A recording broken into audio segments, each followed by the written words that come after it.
খিনি ওপৰত যদি অকণমান ক্ৰীম দি ল'ব পাৰোঁ তেতিয়াহ'লে ইয়াৰ সোৱাদটো বহুতেই ভাল হয় খাবলৈ।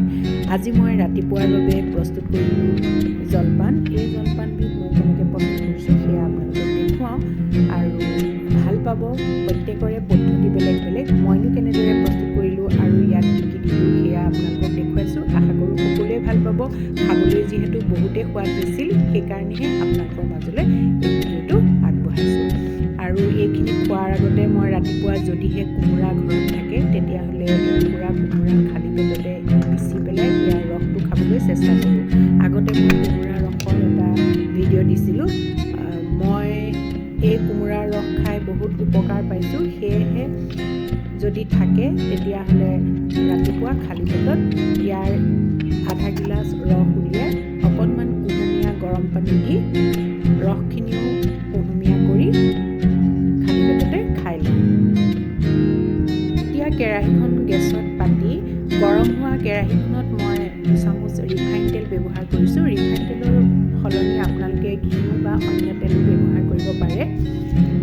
গৰম তেলখিনিতে এখিলা তেজপাত, এটা শুকান জলকীয়া আৰু আধা চামুচতকৈও কম কেইটামান সৰিয়হ ইয়াত যোগ কৰিছোঁ। সৰিয়হকেইটা ফুটি গৈছে। তাৰ পাছত মই ইয়াত দিলোঁ কেইখিলামান নৰসিংহৰ পাত। নৰসিংহৰ পাত দিয়াৰ পাছত এটা পিঁয়াজ কাটি লৈছিলোঁ, সেই পিঁয়াজটো ইয়াত দিছোঁ।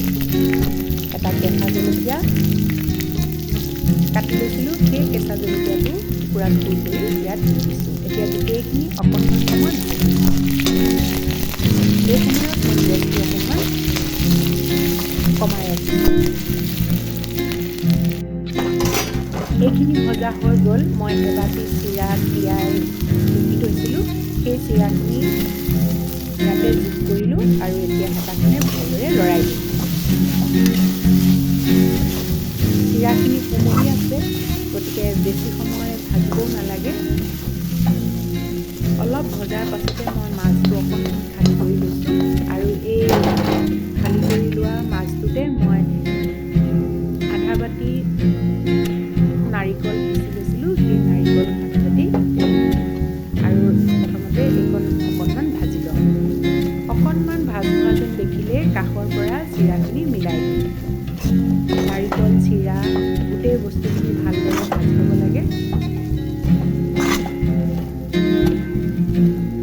ইয়াতে মই যোগ কৰিম এতিয়া অকণমান নিমখ সোৱাদ অনুসৰি আৰু অকণমান চেনি। সেইটো নিজৰ জোখত আপোনালোকে দি ল'ব। মই ইয়াত নাৰিকল দিয়াৰ কাৰণে বাদাম বা অন্য একো পাচলি ব্যৱহাৰ কৰা নাই। এইখিনি হৈ গ'ল। বাদামখিনিও নাৰিকলখিনিও ধুনীয়াকৈ ভাজি লৈছে। এতিয়া ৰংটো ভাল হ'বৰ কাৰণে মই ইয়াতে অকণমান ৰঙৰ জলকীয়া গুড়ি দি দিছোঁ। ইয়াত জ্বলা নাই, গতিকে ৰংটো হ'বৰ কাৰণেহে অকণমান দি দিছোঁ। এইখিনি মোৰ সম্পূৰ্ণ হ'ল। এতিয়া মই এটা পাত্ৰত কাঢ়ি ল'লোঁ। খোৱাৰ আগে আগে ইয়াৰ ওপৰত মই এচামুচ ক্ৰীম দি লৈছোঁ। ক্ৰীম দিলে ইয়াৰ সোৱাদটো বহুত ভাল হয় খাবলৈ। মোৰ ৰাতিপুৱাৰ জলপান সাজু হৈ গ'ল।